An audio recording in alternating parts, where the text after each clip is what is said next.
Hello, all, and welcome to another episode of Soundbooth Theater Live, the movie. And this is where Mixmaster Ahmed, would have some awesome sound effects. Would be like, and people would be cheering. I miss Ahmed already. I miss him. I miss him already as well. Yes, Same. Mixmaster Ahmed is not here with us. He's got Easter things to do. Easter? Easter? What Who is that? celebrate? What? What? Okay, well, anyways, he's doing that. We wish him well.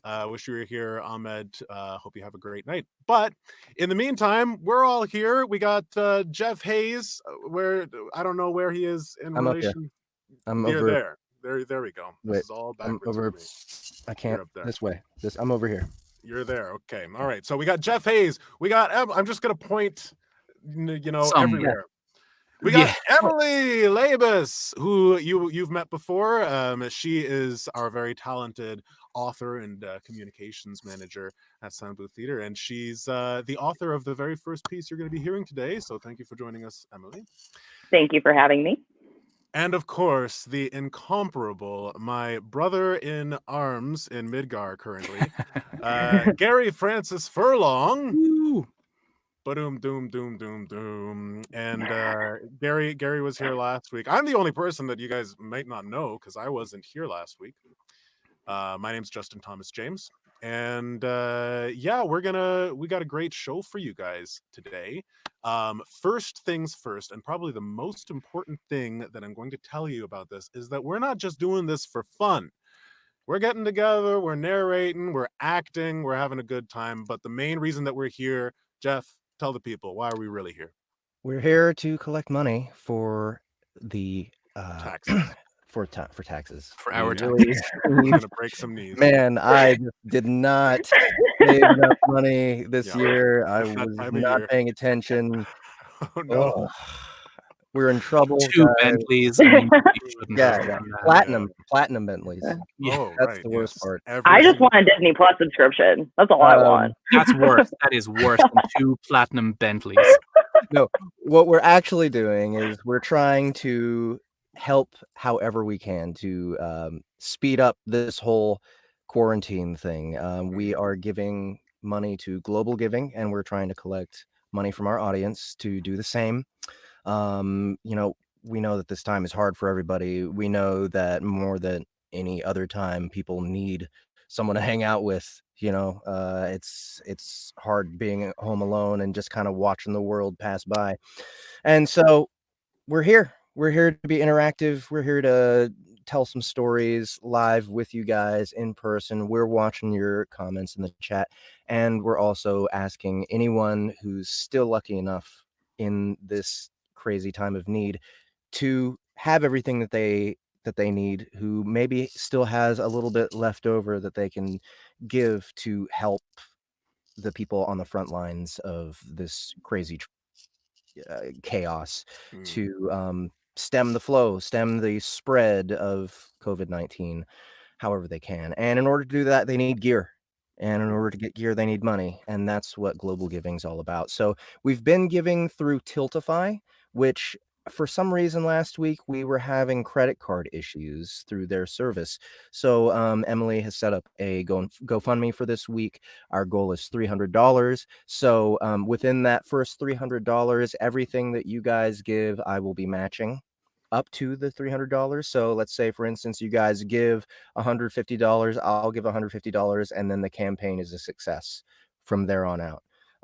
You give up to 300, I'll give up to 300. And then if you keep giving, well, that's just bonus for everybody on this front line. So guys, between each segment, we're going to remind you, just check the link in the description of the YouTube video. You'll find our GoFundMe page that Emily set up, and you can give there. Beautiful. Do it. I am distracted right now because I'm going to donate right now. What? I'm donating. Justin, you're so generous. Well, I mean, yeah. I really am. I love to give, Yeah. Let's see. I don't want to receive occasional updates from GoFundMe. Opting out. Thank you. Out of that. No. Smart. Okay, yeah. I you know what? I got to do this now. But what's on the menu today, so to speak? What are we going to be reading? Is anybody able to explain that while I distract them? Yes. Okay, so today we are starting off with our original series by Emily Labus, Love in the Time of Corona.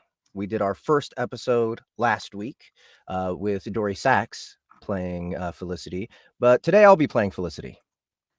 And Gary Furlong will continue to narrate. Yes. And Emily will be taking over my role as Lauren this time. I'm So, not a professional. Everyone please- be nice. please, guys, don't judge us for our cast changing. We can't keep the same cast every week. People have other COVID things to do. Yeah. So this week, I'm excited because Felicity's my favorite character in the series, She's and great. I thought this was the natural casting choice anyway. Yeah. I was a little upset that Dory got it last time instead of me just because she's a girl or whatever, but I think it's really a role tailor made for me anyway. So Yes, I did have you, specifically you, in mind when I wrote the role. So everything's just coming full circle, really. yeah, good. I'm glad it's working out this time. Yeah. Processing. Process. Processing. You still plan to donate? That's our first segment. Our second segment is from the requests only poll. You guys made it devastatingly clear that you wanted Justin Thomas James specifically to sing I Saw Tiger, not by Joe Exotic. We might have the definitive version. Why do y'all hate me? Oh, they hate me worse, Why man. must you make me do You are dealing with the weak sauce of humiliation from the audience. So, and then at the end, Justin has chosen for us to do a short story by Ray Bradbury called The Veldt. Yes. This is a very thematic. Yes, it is. SBTL. And by the way, Emily just told me that there's a new episode of Tiger King available today on Netflix. So this is a great primer for you guys, a great way to get appetized.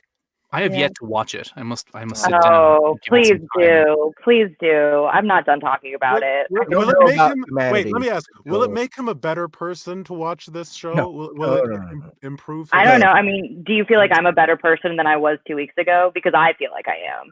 Oh, yeah. From what I've seen of it, it's acceptable to emulate this person's behavior, this king of the tigers, and I should act like him in all ways in life. Yes. Yeah, basically. There is thank you for your donation, Gambit 87. Thank you. Hey, all right. Getting very great, very nice. Woo! I love you, Gambit. Love, sending all the love. Yes. So hey, you know what? We've talked about the donations. We've talked about what we're doing. I think it's time to get into some reading. What do you guys say? Let's do it. I agree. I think we're ready. Okay. Previously on Love in the Time of Corona. We met Felicity and Lauren, two 20-something sisters living and drinking wine in Brooklyn. The sisters failed the Bechdel test almost immediately as we learned that Felicity, the younger of the two, is positively infatuated with a strapping young man named Ford. Rumors of Ford's fuck-boy reputation have reached Lauren, who in turn does not deem him a viable paramour for her younger sister. However, Felicity is certain that their courtship, which is roughly a fortnight old, is destined to go the distance. As the wine flowed, the sisters reached a ceasefire and began to mentally prepare themselves for a weekend in the suburbs, celebrating their mother's birthday. Meanwhile, an unseen enemy that has already swept China, Italy, and many other parts of the world begins to descend upon New York State. Scene 2. Internal. Felicity's childhood bedroom. Late morning. Interior. What did I say? Internal? Internal. This is now happening in the body of a human. Never mind. That Sunday, Felicity awakes in her childhood bedroom so late in the morning that it could barely be considered morning at all. In spite of the lateness of the hour, she feels at peace waking up in her family's home, which has, as a more articulate author might say, the tranquility and fragrance of an abbey. Her eyelids still heavy with sleep and the hint of a hangover from the celebrations the night before. She wraps herself in the same terrycloth robe that had kept her cozy throughout her teen years, and prepares to meet the day. When she opens her bedroom door, however, she is greeted by another fragrance. The scent of homemade pancakes, cooking on the griddle, and an impending lecture. Lore? Felicity croaks at the closed bedroom door directly across from her own, as she remembers a crucial detail from the previous night. Lauren! The silence that meets Felicity informs her that her sister has already joined their parents in the kitchen, the family's de facto base of operations. Guess it's time to face the day.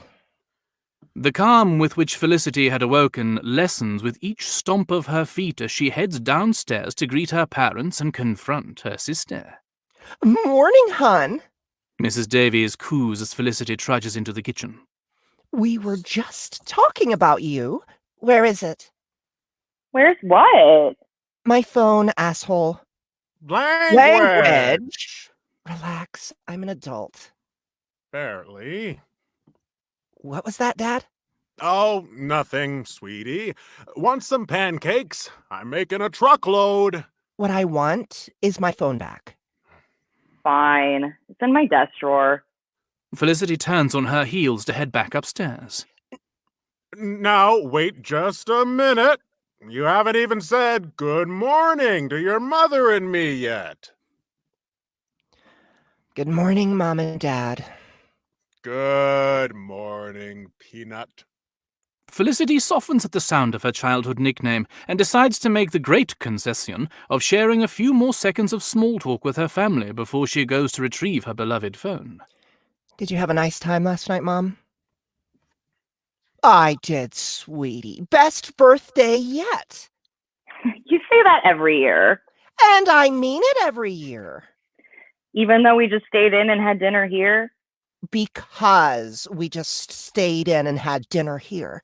You know, you, your sister, and your father are the only people I need to make me happy. All right, I'll be back. I'm just going to... And you wait just a minute before you re-glue that phone to your hand.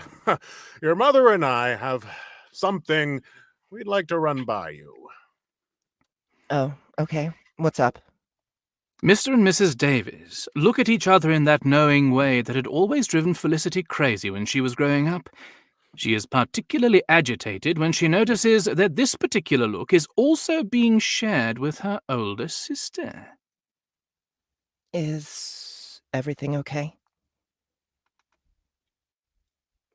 Well, Peanut, we're just concerned about you two going back to the city, what with that state of emergency Mayor de Blasio declared on Thursday. Yeah, but de Blasio's an idiot. Felicity retorts with great conviction. Although she can't remember why she thinks de Blasio is an idiot, she knows it to be true with every fiber of her being. Well, idiot or no, we think he may be onto something this time. I'm sure you've heard about everything going on in California. Yeah, but that's on the other side of the continent. Even so, it's beginning to seem like this virus is only going to keep spreading. And the city is a major international hub. Okay, fair. But what's your point? Well, we think you and your sister might be better off staying here until things cool down. Lauren's company already sent around an email saying they should all work from home for the next couple weeks. Felicity glares at her sister, wishing she could shoot ninja throwing stars from her eyes. But Lauren, knowing Felicity, feels betrayed by her. Keeps her head down, refusing to meet her sister's gaze. Okay. Well, I haven't gotten anything like that from my job, so I'm pretty sure I still have to go in. Do you want me to call your boss? No! I do not want you to call my boss! I just want to go home. But Peanut, this is your home. You know what I mean. Look, I'm not old and I don't have any pre-existing conditions. Even if I did somehow miraculously contract coronavirus, I feel like I would be fine. That may be true. But honey, no one knows for sure what's going to happen. And your father and I would just feel a lot better if you and your sister stayed here until we know a little bit more. Honestly, Fee, I would feel better if we stayed too. Seriously? You two? I just think we'd be better off here, especially if the shit hits the fan in the city. You saw the footage of people lining up around the block to get into Trader Joe's after the lockdown announcement. It's very possible that this is just the beginning. I can't believe you're doing this to me. I'm not doing anything to you. I just think we need to be smart about this. But Felicity didn't stay to hear the end of her sister's argument. She's already stomping back up the stairs to finally reunite with her phone. As she fetches it from Lauren's room, she notices she has 3 text messages from Ford. 2 from late last night and 1 from this morning. Haha, what? I just got home. Reads the first message. You still up? Reads the second message. Finally, the third and most recent message says, Good morning, beautiful. I woke up thinking about you, and it made me wish you were here with me. Felicity smiles at the messages, blessing her good fortune that Ford is so obsessed with her. Her plan to gauge his interest based on how frequently he engages with her via text while she's gone seems to be working. With the exception of 2 unpardonable hours of radio silence, Ford has been attentive and responsive all weekend. What's more, it just so happens that this 2-hour stretch began after the Davies family had finished their 3rd bottle of wine, but before they had cut the cake. Emboldened by tipsiness, Felicity's instinct had been to continue to send him text message after text message until she heard back from him. Thankfully, Lauren, with the good sense older sisters are known for, was able to ply Felicity's phone from her hand with the promise that Felicity would thank her later. Indeed, as Mr. Davies brought out the cake and led the sisters in a rousing rendition of Happy Birthday, Felicity forgot all about what had practically been a compulsion to text Ford just moments previously, and set about opening a 4th bottle of wine.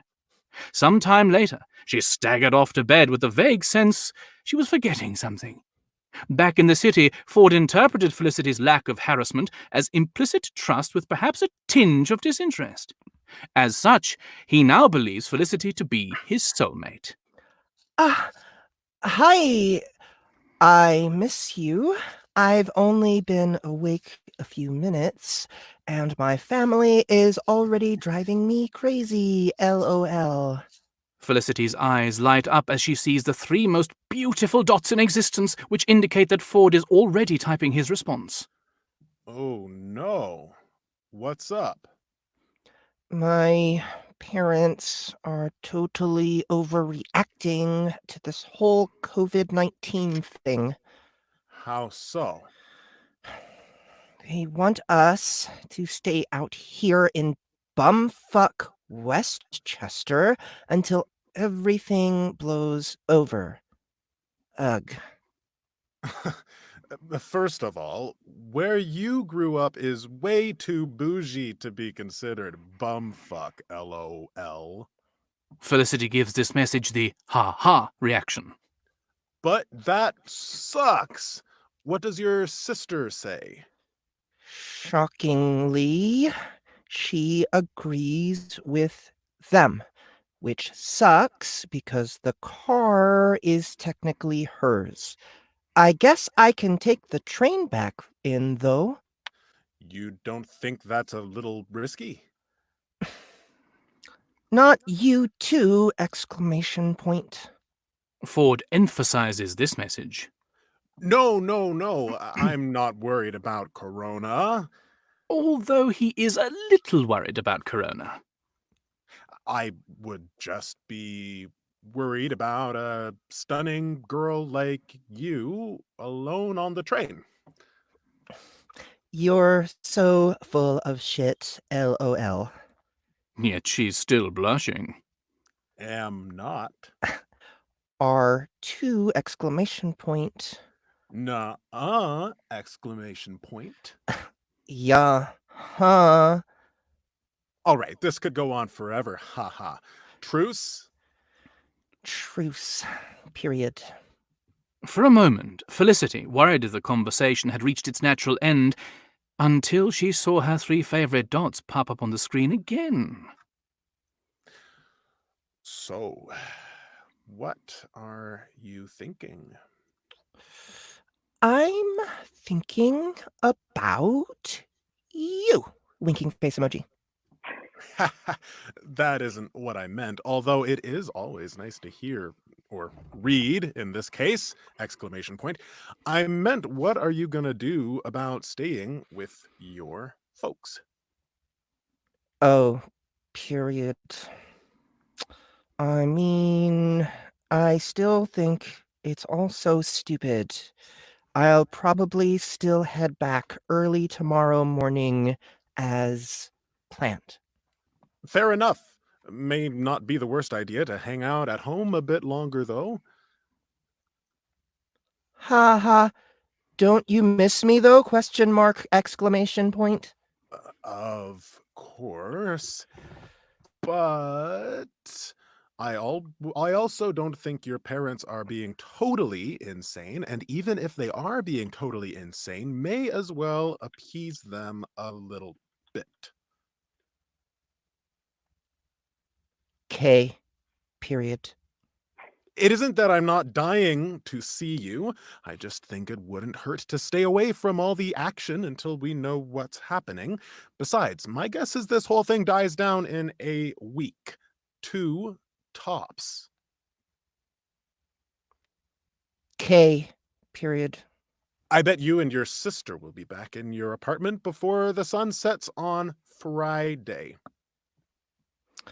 If you say so. Period. Maybe I can take you out to dinner on Friday? Question mark. Yeah? Question mark. Of course. I miss you, babe. I really do. I just want you to be safe because I care about you. I believe you. Smiley face emoji. Good smiley face emoji. And hey, we can still talk between now and then. My boss said I could work from home this week, and I can FaceTime pretty much whenever. Sounds like a plan! Exclamation point. Guess I'll go tell my parents they win. As long as you're okay, everybody wins. You're so cheesy. Ha ha. And yet she's still blushing. You bring it out in me. Ooh, Felicity blushes some more. Well, in any case, I guess I should go talk to them. At least there are pancakes, though. LOL. I'll text you after! Exclamation point. Enjoy. And don't forget about me. Ha ha. I couldn't if I tried. ... As Felicity returns downstairs, already planning her outfit for dinner on Friday night, she's momentarily struck by the realization that both Ford and Lauren have been told they can work from home this week. It's possible that both their jobs have alarmist HR departments, but given that Lauren works at a mid-sized PR firm and Ford's work has something to do with data, analytics or something, it seems awfully coincidental that the panic seems to have swept multiple industries. Perhaps Felicity considers for a second this coronavirus overtaking America really is something to worry about. But her concerns are quickly quashed by the smell of still fresh pancakes and the sound of laughter, both warmly wafting from the kitchen. End scene.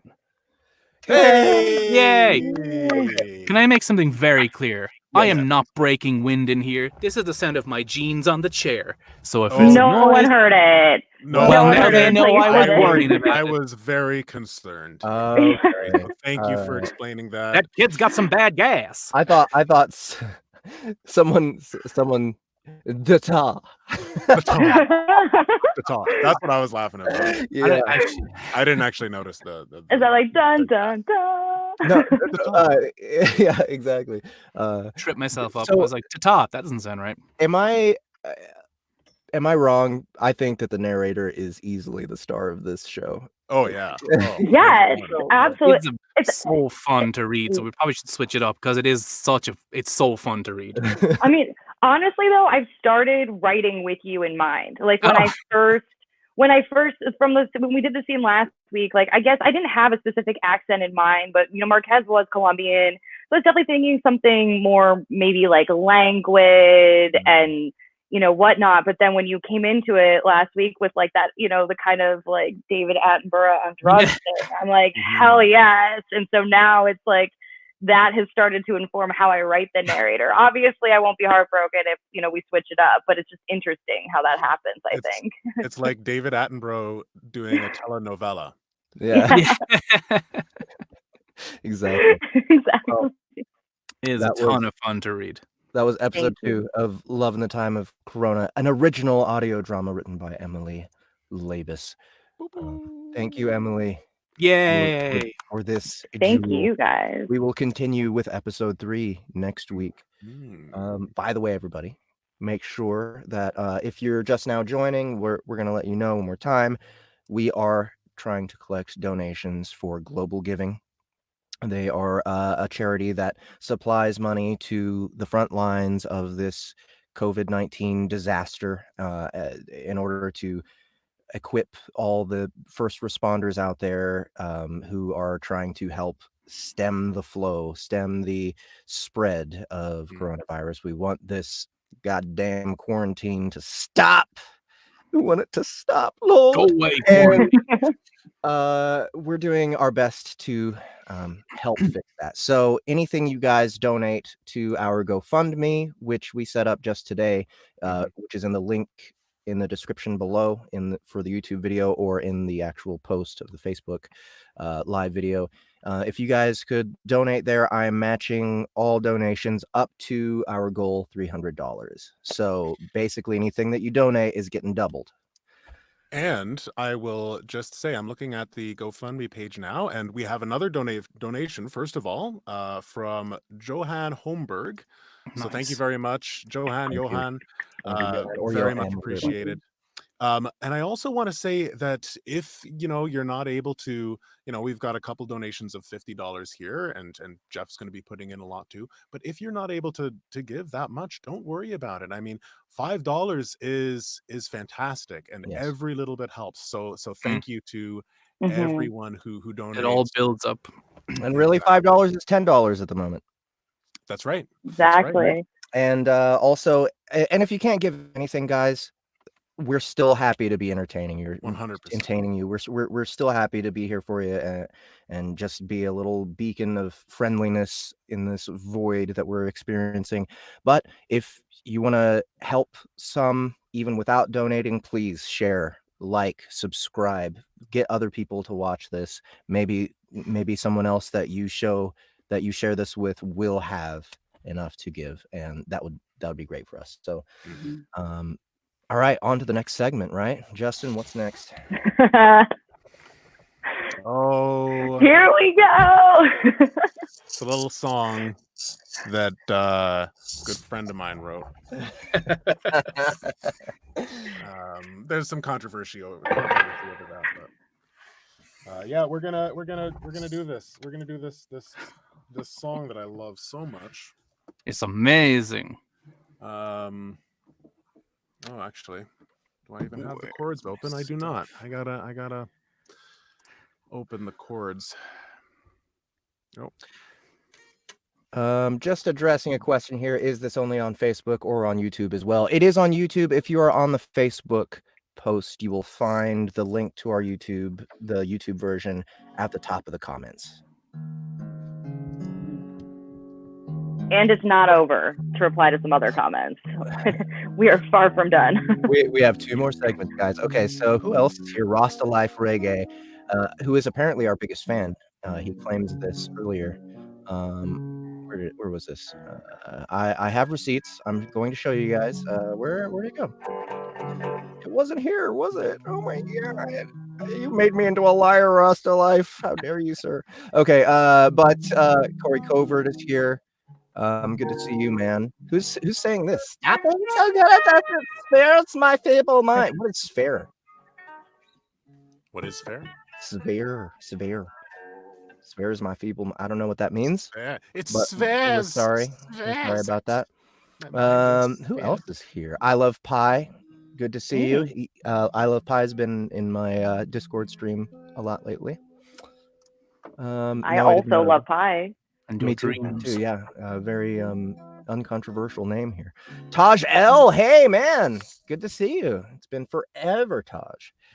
Dude, we need to do another drinking with Charles like sometime soon, Taj. Go harass Charles. Tell him this has to happen. Jeff Hollingsworth also moved over from Facebook. All right, so thank you guys for coming and hanging out with us. We really appreciate it. And yeah, are we ready? Are we ready for this epic moment? I think I'm a half step up from you, Justin. We are being paid by Netflix to do this. No, we're not.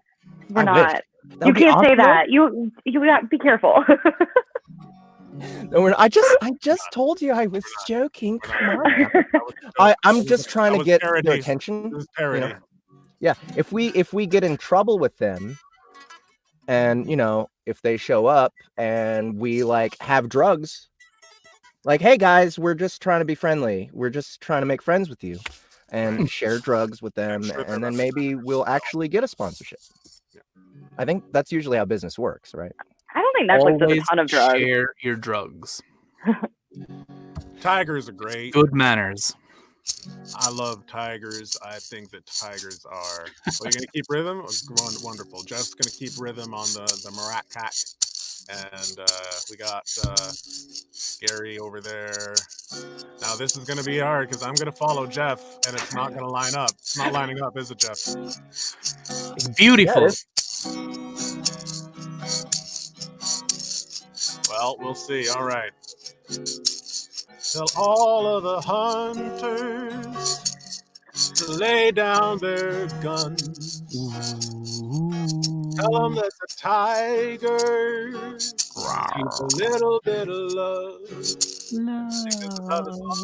Let them roam the jungle. Let them roam the land. That's great rhythm. Stand back and marvel. What a beautiful cat. I saw a tiger. Now I understand. I saw a tiger. And a tiger saw a man. Take it away, Jeff. I can give them a home. Safe and warm. But the law wants to ban me. Can you tell who's wrong? Where's the guitar? Great rhyme. Every time they move, every time they breathe, All that breath. oh, I can feel the power. I can feel the heat. That was intentional.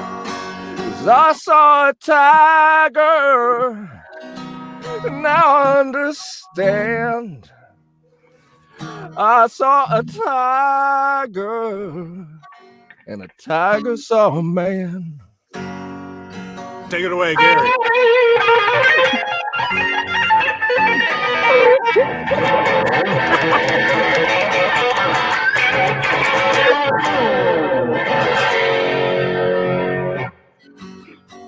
Yeah, that worked. That was emotional for me. Well, I saw a tiger. Now I understand. And I saw a tiger. That tiger's Tiger's on on Man. You did more than see me. Yeah, one more verse here, man. You see, time is a ticking. It'll soon be gone. Oh, nice touch, yeah. I'll soon be gone. Better take a picture. Very nice, Jeff. What a sad, sad song. That song. Call it Armageddon. I wanna close my eyes. The painful loss. Oh no. They It's gone. killed all the tigers. Tigers are dead. The Holocaust? Holy fuck! What the hell? Yeah. 'Cause I I saw saw a tiger. Now understand. Everybody! I saw a tiger. I saw a tiger. And tigers Get all on that. The tiger man. I saw a tiger. Now what happened? Now understand. What did you see? I saw a tiger. What did he see? And the tiger saw a man. Saw a man. I saw a tiger. It's over. It's over. It's over. Tiger saw a man. It's over. Yay. That was great. I thought it was good. Yeah. That was really good. Did we record that? Did we get that? I think we got it. We got it all. One take, guys. One take. Bam. Going to print. Making a record. Professionals. Amazing. First take.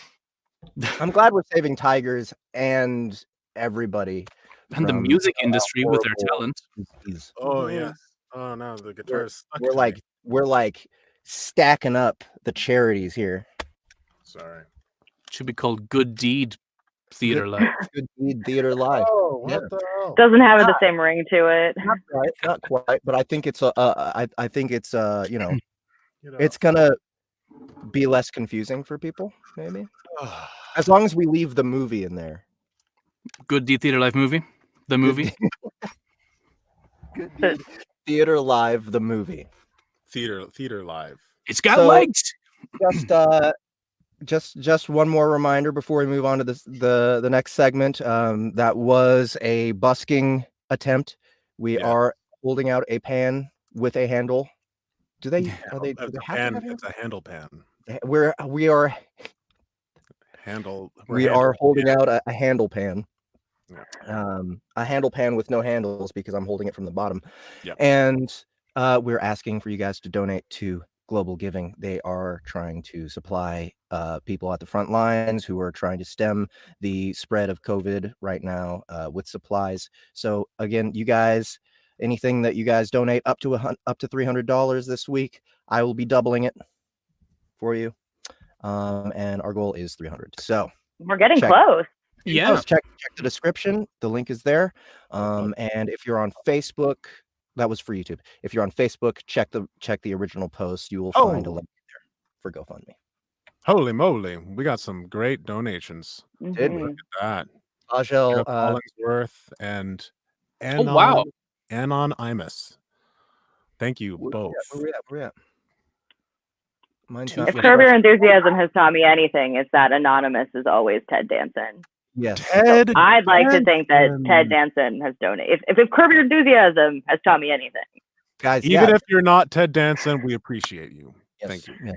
but we are- appreciate you more if you are. No, we don't. I don't even know who Ted Danson is. He is a great good in this world, Justin. If you are Ted Danson and you donated, I apologize. We need to fix that. You don't know who Ted Danson is. I guess we Oh, can yeah. do that later. We can, Yeah. we can do that. That can be my Keep homework. performing for the people. Yeah. Yeah, Hey, speaking. Oh, go ahead, Jeff. we're at $255. Yeah. So This is- We're nearly there. so if I match that, we've already we've blown past our goal already. So guys, keep Like a bringing rocket it in like a rocket ship for sure. Speaking of rocket ships, did you guys know that a rocket ship can move at 4,000 kilometers per hour in space? That's exactly 10 times more times 2 that a cat of largeness can run on the Earth. What? I think I explained that pretty clearly. You know what? I'm sorry. I'm an American. I think my problem here is that you said kilometers. Maybe if you'd given it to me in miles, I would have understood. It was beautiful. I can picture I that don't- speed in my head. Good. I'm glad. This next piece, segue, is about cats mostly, but not actually. It's about Not at all. a dystopian future, and do we really know ourselves and our loved ones? And it's about trust and honesty and discovering about something, about someone, and even something, your own house, and maybe your own kitchen table. Maybe. Wow. Your You own know, kitchen table? you discover That's something scary. that you kinda- didn't even know. Yeah. So I hope there's nothing on my kitchen table that I don't know about. But real quick, I'm gonna go get some Okay. water. yeah, Emily, can you juggle for a little bit while I'm gone? Emily's gonna No. juggle. This is the No. Emily juggling segment. No, okay. Flaming Knives Well, by I would Emily Labus. invisible knives too. That's even more impressive. 'Cause you Extra can't see element. them. Wow. Hey, so I would love to hear everybody's favorite cat trivia facts. Large cats specifically. Largely cats. Large cat Can't fact. they like jump? Like you would think they can jump high, but then if you put it into feet, it's like staggering how far they can jump.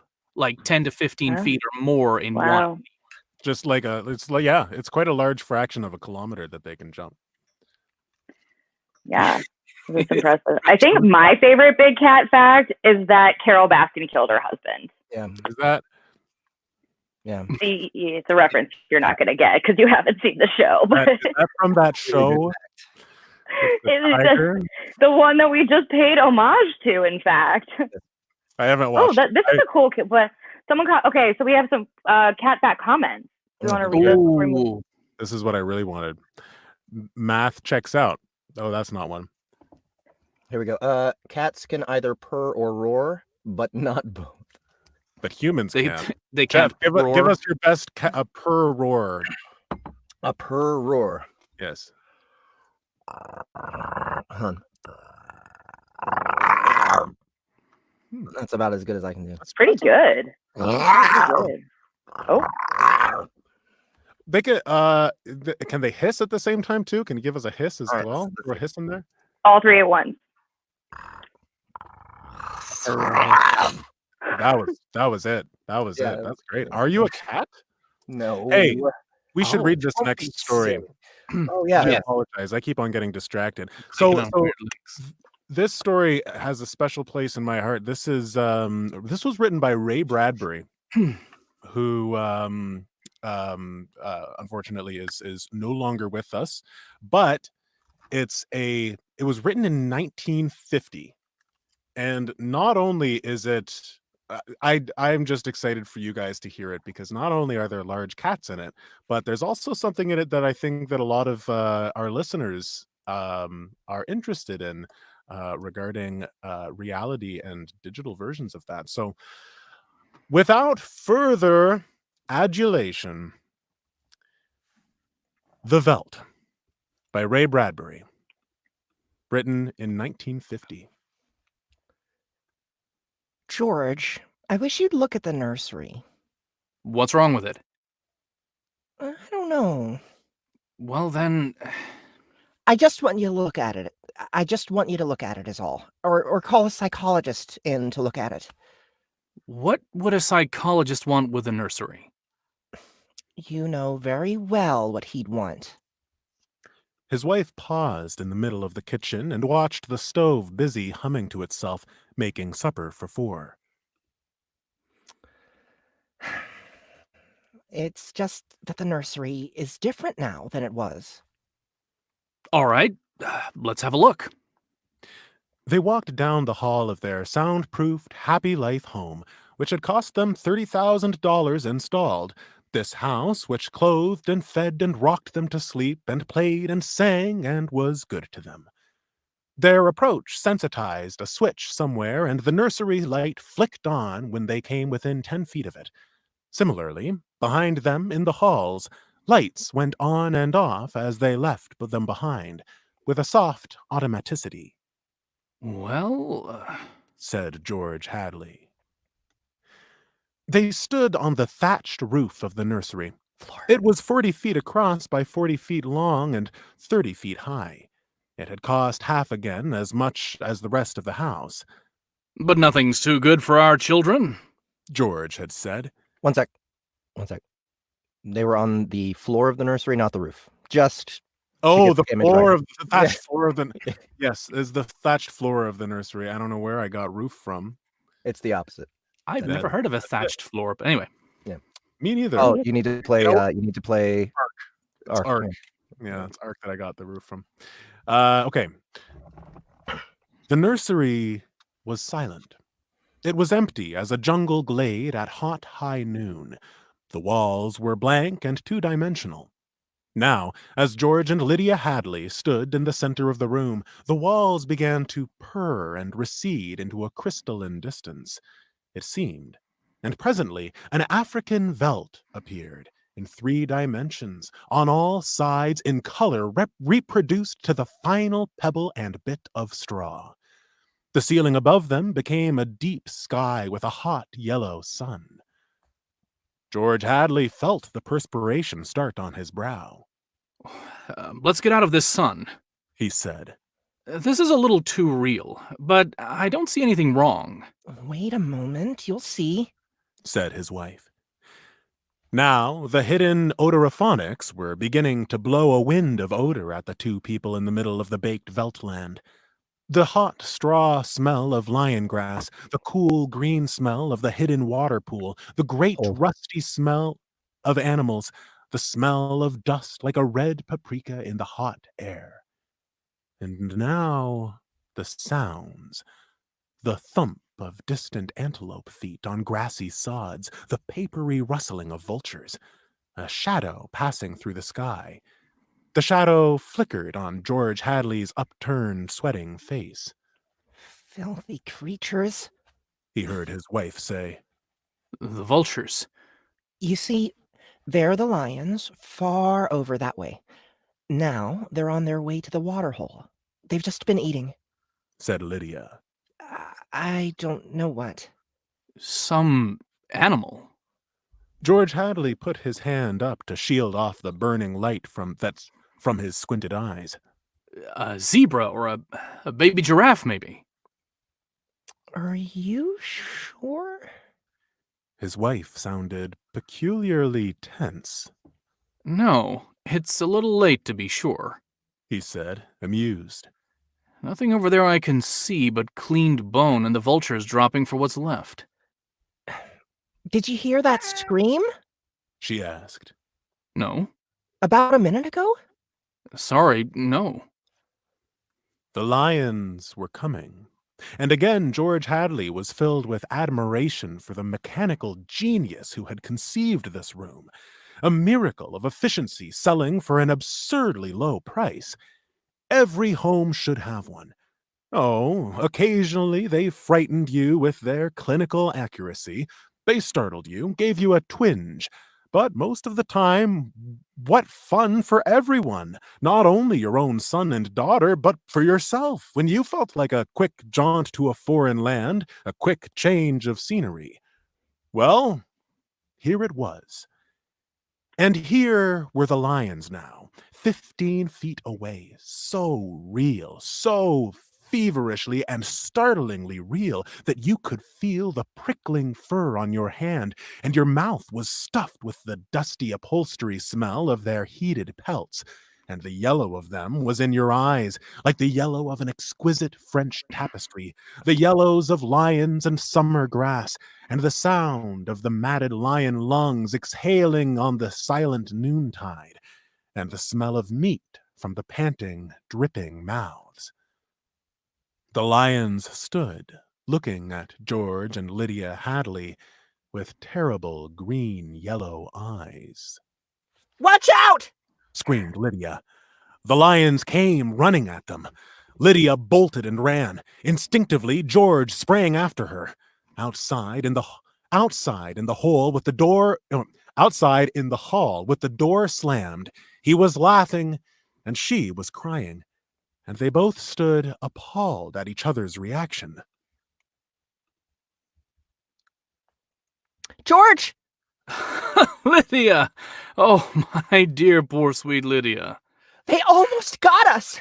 Walls, Lydia, remember? Crystal walls. That's all they are. Oh, they look real, I must admit. Africa in your parlor. But it's all dimensional, super reactionary, super sensitive color film and mental tape film behind glass screens. It's all odorophonics and sonics, Lydia. Here's my handkerchief. I'm afraid. She came to him and put her body against him and cried steadily. Did you see? Did you feel? It's too real. Now, Lydia. You've got to tell Wendy and Peter not to read any more on Africa. Of course, of course. He patted her. Promise? Sure. And lock the nursery for a few days until I get my nerves settled. You know how difficult Peter is about that. When I punished him a month ago by locking the nursery for even a few hours, the tantrum he threw. And Wendy, too. They live for the nursery.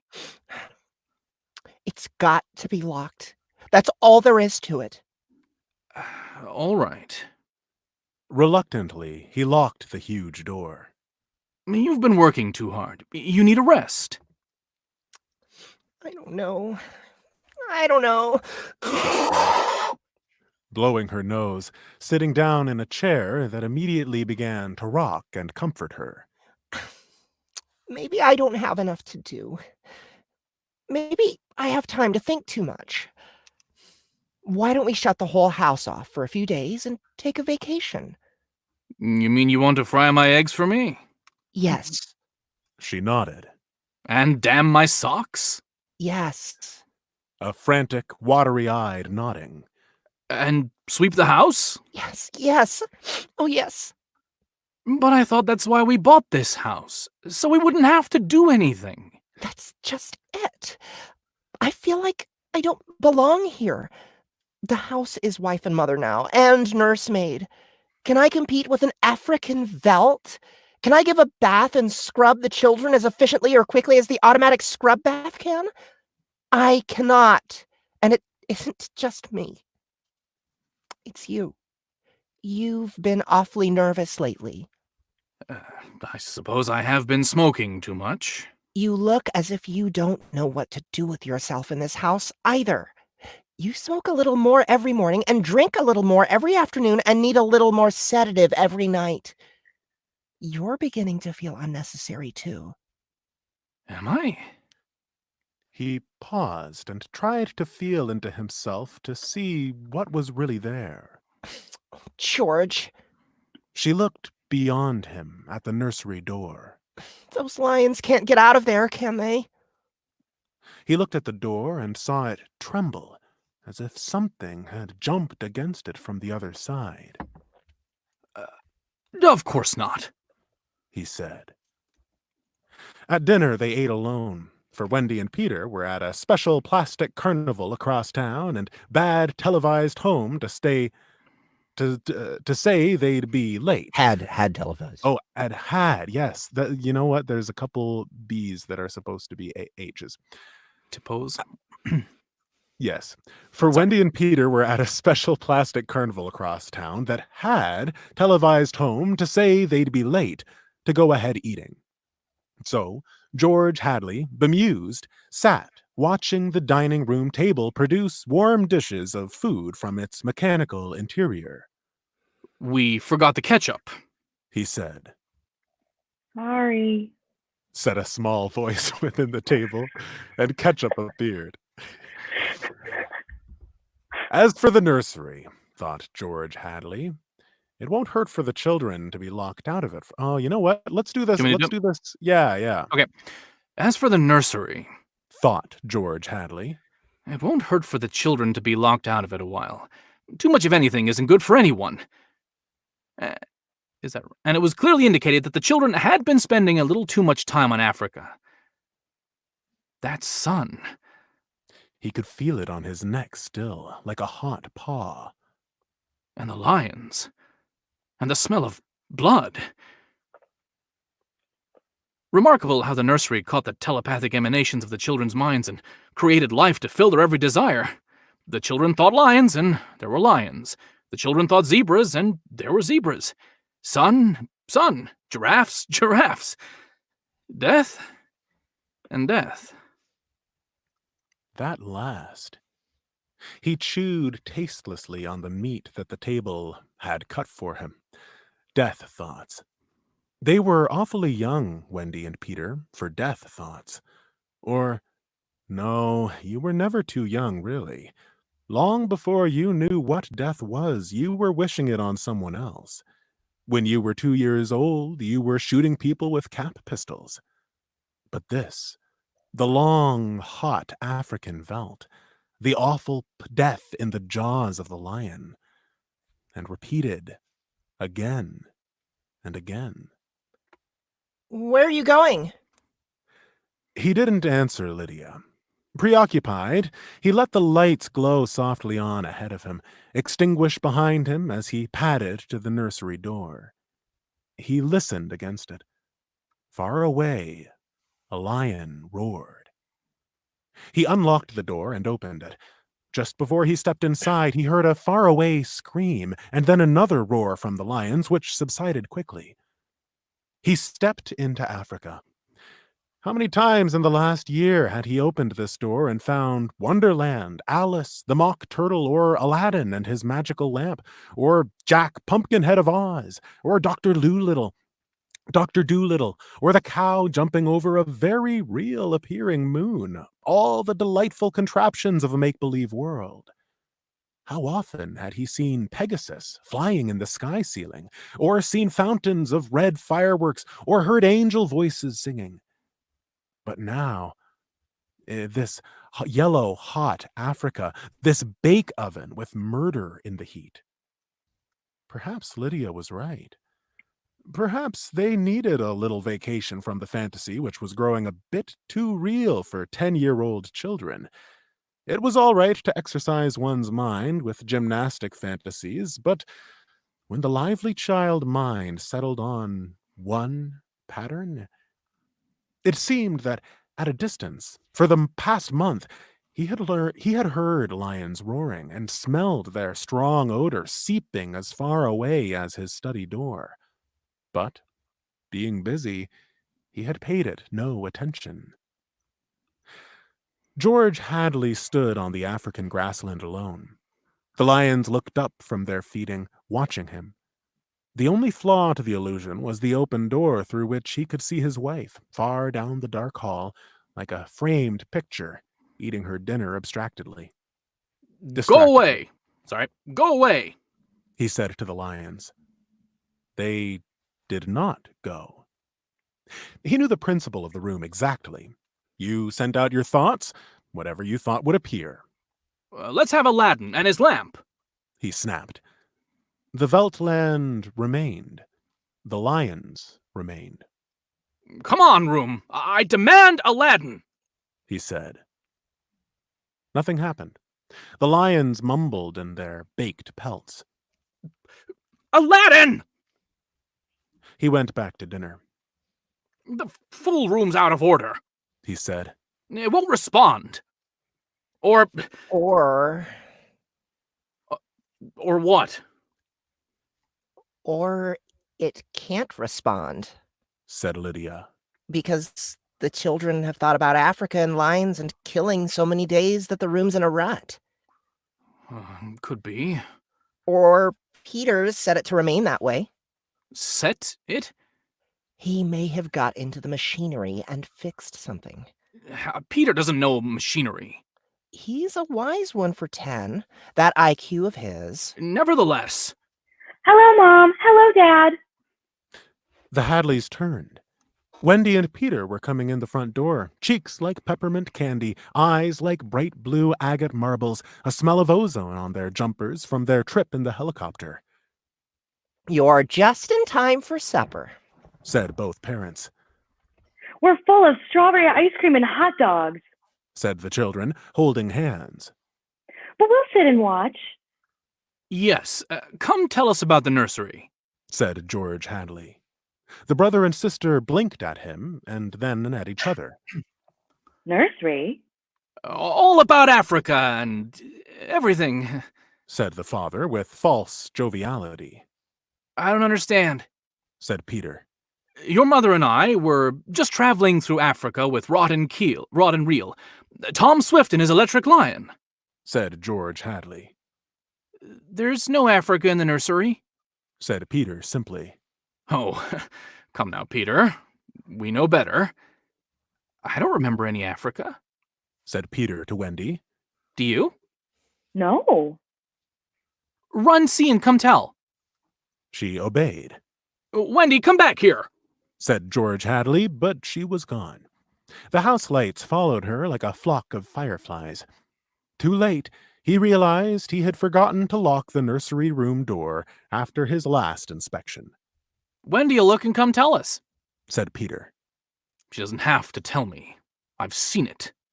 I'm sure you're mistaken, Father. I'm not, Peter. Come along now. But Wendy was back. It's not Africa. She said breathlessly. We'll see about this. Said George Hadley, and they all walked down the hall together and opened the nursery door. There was a green, lovely forest, a lovely river, a purple mountain, high voices singing, and Rima, lovely and mysterious, lurking in the trees with colorful flights of butterflies like animated bouquets lingering in her long hair. The African Veldt land was gone. The lions were gone. Only Rima was here now, singing a song so beautiful that it brought tears to your eyes. George Hadley looked in at the changed scene. Go to bed, He said to the children. They opened their mouths. You heard me, He said. They went off to the air closet, where a wind sucked them like brown leaves up the flue to their slumber rooms. George Hadley walked through the singing glade and picked up something that lay in the corner near where the lions had been. He walked slowly back to his wife. What is that? She An asked. An old wallet of mine. He said. He showed it to her. The smell of hot grass was on it, and the smell of a lion. There were drops of saliva on it. It had been chewed, and there were blood smears on both sides. He closed the nursery door and locked it tight. In the middle of the night, he was still awake, and he knew his wife was awake. Do you think Wendy changed it? She said at last in the dark room. Of course. Made it from a veldt into a forest and put Rima there instead of lions? Yes. Why? I don't know. But it's staying locked until I find out. How did your wallet get there? I don't know anything. He said. Except that I'm beginning to be sorry we bought that room for the children. If children are neurotic at all, a room like that... It's supposed to help them work off their neuroses in a healthful way. I'm starting to wonder. He stared at the ceiling. We've given the children everything they ever wanted. Is this our reward? Wait, sorry. Yeah, maybe. Is this me? Okay. Is this our reward? Secrecy? Disobedience? Who was it said, children are carpets, they should be stepped on occasionally. We've never lifted a hand. They're insufferable. Let's admit it. They come and go when they like. They treat us as if we were offspring. They're spoiled. And we're spoiled. They've been acting funny ever since you forbade them to take the rocket to New York a few months ago. They're not old enough to do that alone. I explained. Nevertheless, I've noticed they've been decidedly cool toward us since. I think I'll have David McLean come tomorrow morning to have a look at Africa.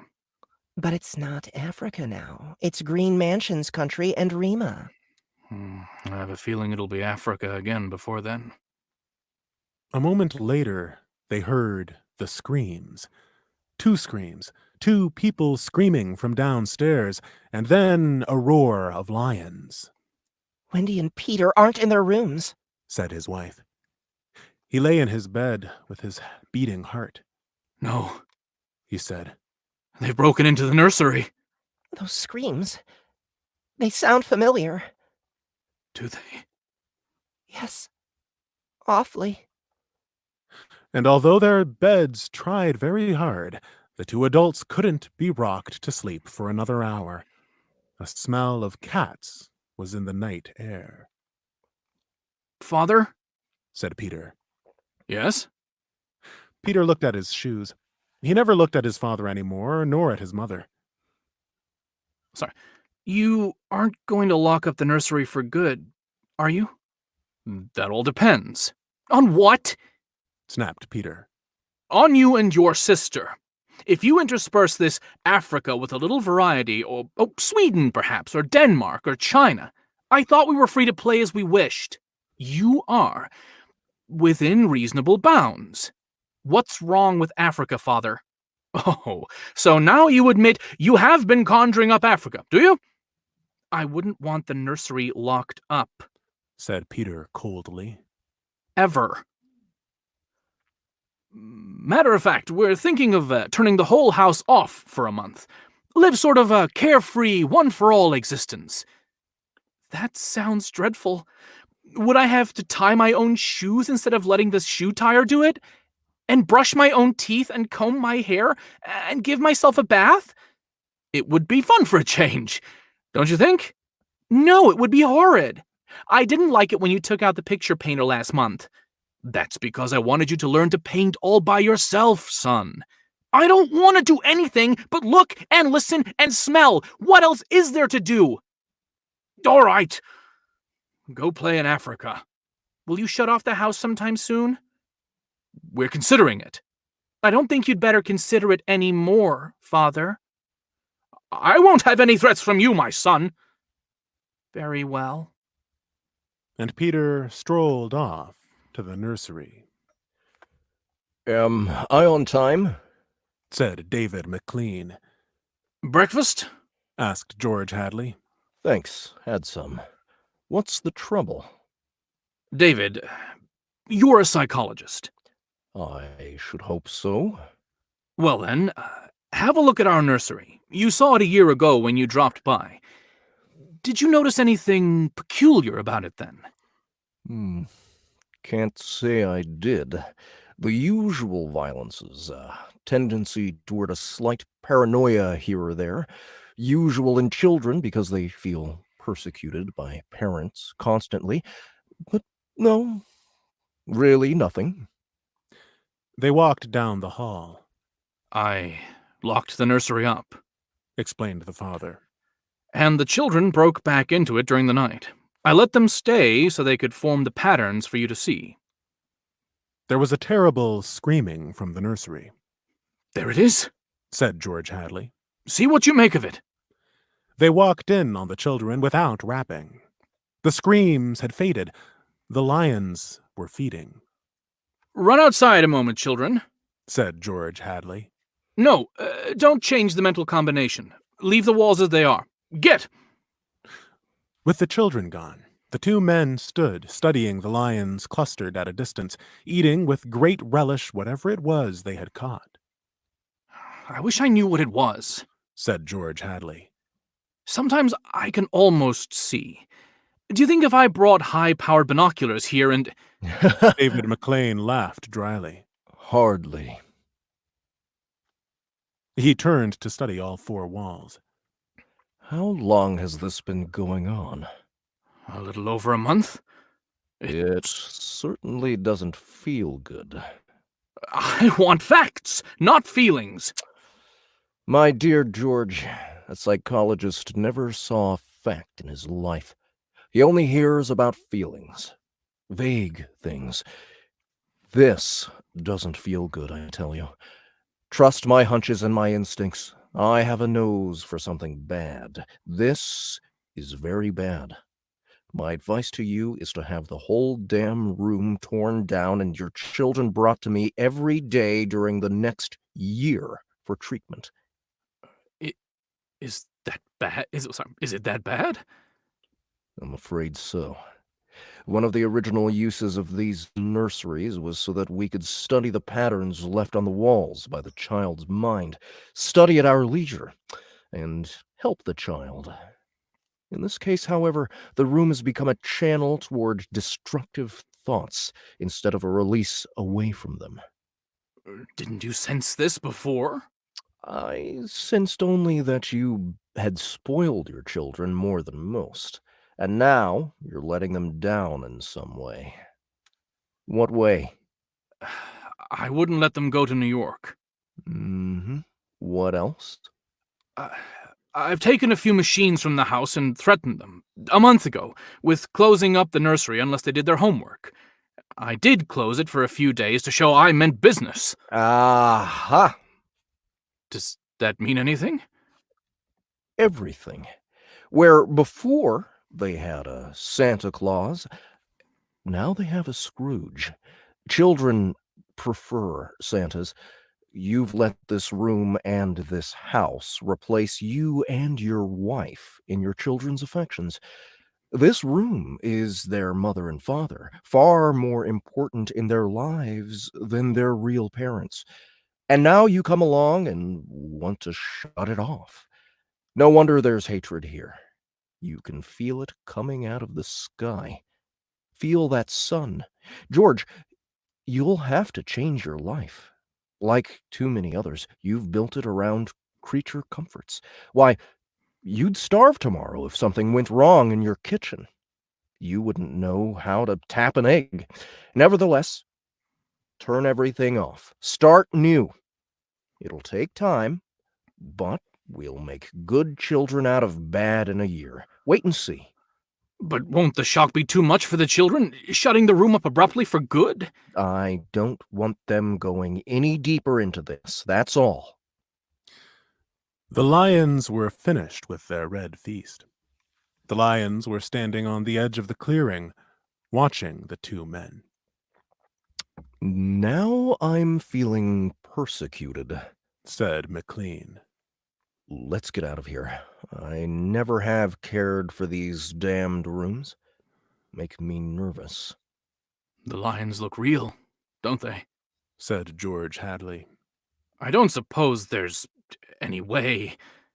What? That they could become real? Not that I know of. Some flaw in the machinery, a tampering or something? No.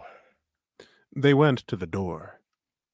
I don't imagine the room will like being turned off, said the father. Nothing ever likes to die, even a room. I wonder if it hates me for wanting to switch it off.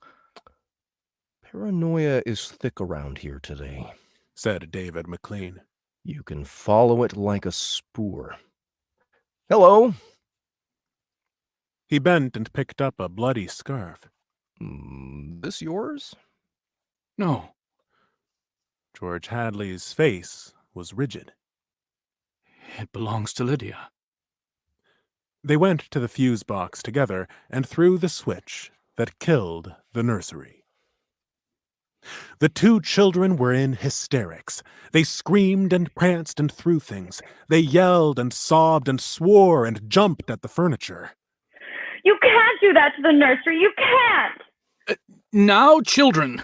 The children flung themselves onto a couch, weeping. George, said Lydia Hadley. Turn on the nursery just for a few moments. You can't be so abrupt. No. You can't be so cruel. Lydia, it's off, and it stays off. And the whole damn house dies as of here and now.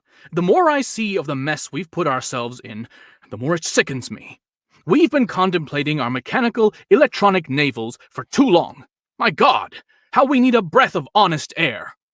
And he marched about the house, turning off the voice clocks, the stoves, the heaters, the shoe shiners, the shoelacers, the body scrubbers and swabbers and massagers, and every other machine he could put his hand to.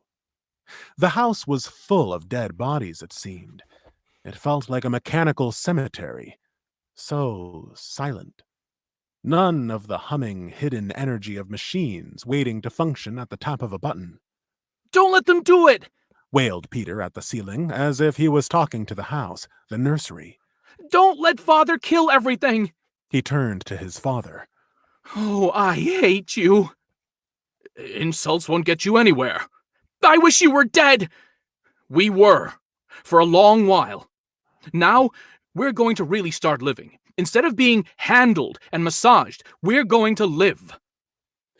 Wendy was still crying, and Peter joined her again. Just a moment. Just one moment. Just another moment of nursery. They wailed. Oh, George, Said the wife. it can't hurt. All right. All right. If they'll just shut up. 1 minute, mind you, and then off. Forever. Daddy!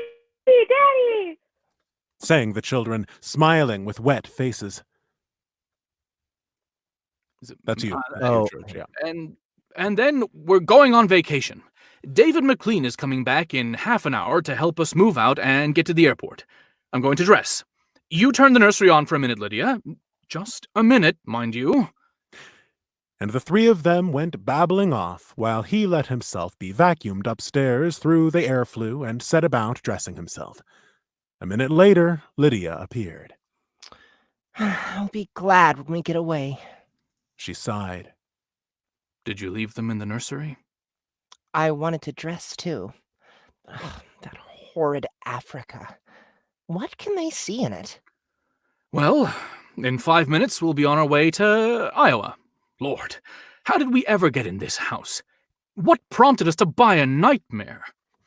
Pride, money, foolishness. I think we'd better get downstairs before those kids get engrossed with those damned beasts again. Just then, they heard the children calling. Daddy! Mommy! Come quick! Quick! They went downstairs and the air flew and ran down the hall. The children were nowhere in sight. Wendy? Peter? They ran into the nursery.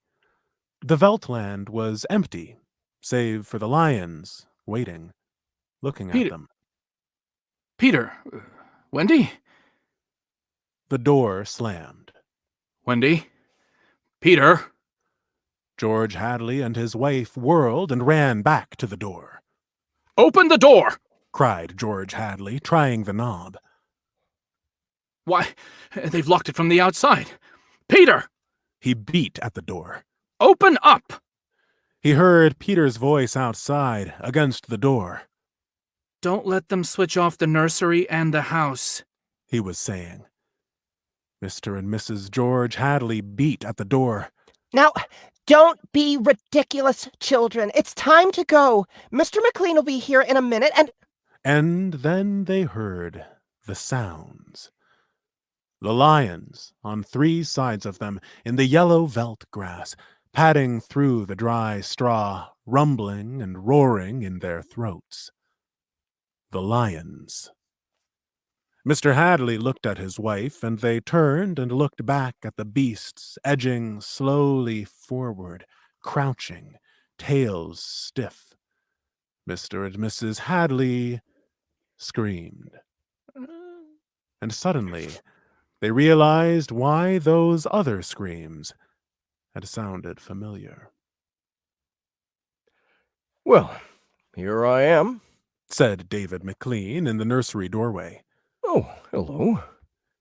He stared at the 2 children seated in the center of the open glade, eating a little picnic lunch. Beyond them was the water hole and the yellow veldt land. Above was the hot sun. He began to perspire. Where are your father and mother?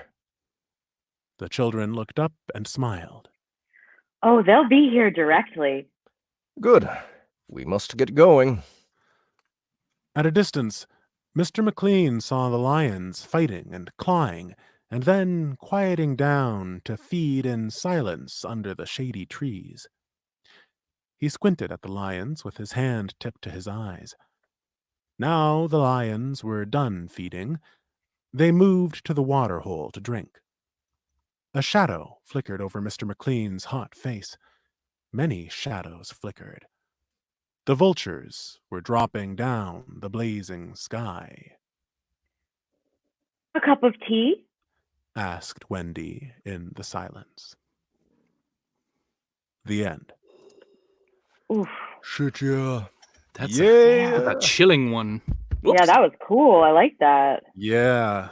Ray Bradbury. There are a couple audiobooks actually of Ray Bradbury stories, and one of them he actually narrates. One of them's narrated by Scott Brick, who Ooh. I love. He's fantastic. And then the other one's narrated by Ray Bradbury himself. And yeah, it's like I listened to the Ray Bradbury version, and just listening to him deliver these stories, there's a number of them. The Illustrated Man is what this comes from. So thank you guys so much for that. That was wow. Great It was a lot of fun. acting, guys. Thank you. Woo. Thank you. Hey, Yeah. and you know what? Thank our listeners more than anybody. $659. Oh, thank you Wow. very much. Holy Yes. what? So that puts our total at $959 for the night. Holy. So I'm gonna far, donate I mean, later on tonight. What? I mean, That's if other people are crazy. donating, then great. Andy came in and donated $300 herself. Oh, Andy, Andy, thank you're you. amazing. Holy shit, Andy. Thank you so much, Andy. You're awesome. Thank you. So Wow. this has been a successful one for sure. Man, I'm so glad we decided to do this. I mean, like, I think we're all lucky here because we get to work. We are able to have things sort of at least on a base level. Things are business as usual for us, and I know that's not the way it is for the rest of the world out there. I know there's a lot of people out there who are having a hard time because where they work, everything's shut down. And as long as this quarantine continues, people are they're gonna be in worse and worse shape. And that's why we're doing this, because we want it to end. We want to help people deal with this issue as best we can. And we're hoping that you guys out there who hang out with us, those of you who are lucky enough to have life going basically as normal, we hope you'll help us help everybody else too. So so far you have been. Thank you guys so much.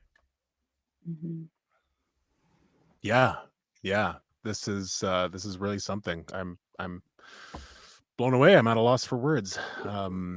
But yes, I guess that's pretty much the show for today. We did our 3 things, and we had some fun. We sang some songs. We had some laughs, and we told stories about big cats eating people. So Yeah. very, very relevant. Yeah, I agree. Yeah. Because Netflix tonight, holy shit, episode 8 is out. Tiger King. I told you it was coming out tonight. I'm saying I am relaying the info from you. I'm taking credit for your announcement earlier. But So please continue, please. yes, that's it. So everybody go check out episode 8 of Tiger King. And everybody watch out for us You to don't do have this to. again next Sunday. I'll be hosting again, as far as I know, unless someone else volunteers before then. But Andy, you want it? So we will be continuing with episode 3 of Love in the Time of Corona. We will be checking out whatever is the top request on the poll for our requests only poll. If you guys make us sing another song, I might bite the head of my microphone off.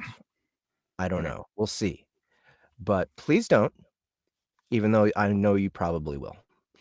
And for any of you who wants to help us further, please like, share, subscribe this video, subscribe to our YouTube channel, and bring more people into our Facebook group to come help out and to come help donate. Next week, since we completely smashed through our goal, we're gonna set the goal just a little bit higher next week. Maybe we can get a little bit more. And guys, thank you, everybody. Thank you. Thank you. Thank you. Have a great night. Good night. Woo. Thank you, guys.